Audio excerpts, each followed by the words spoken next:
पंडित रघुनाथ मुर्मू अमर रहे, अमर रहे, अमर रहे। पंडित रघुनाथ मुर्मू अमर रहे, अमर रहे, अमर रहे। पंडित रघुनाथ मुर्मू अमर रहे, अमर रहे, अमर रहे।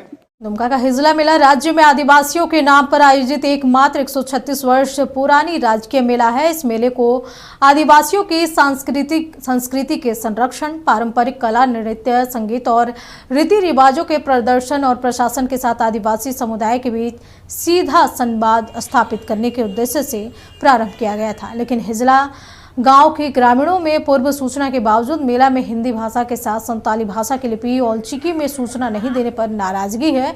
लोगों ने निजी खर्च पर औलचिकी में बैनर लगाकर प्रचार किया। हम लोग सरकार से मांग किए थे कि जिला प्रशासन से राज्य के जनजातीय जिला मेला में हिंदी के साथ साथ संताली औलचिकी लिपि में भी बैनर पोस्टर लगाया जाए, लेकिन प्रशासन ने इस बात को लेकर स्वीकृति हाँ भी किया था, लेकिन हाँ करने के बावजूद भी बैनर पोस्टर नहीं लगाया।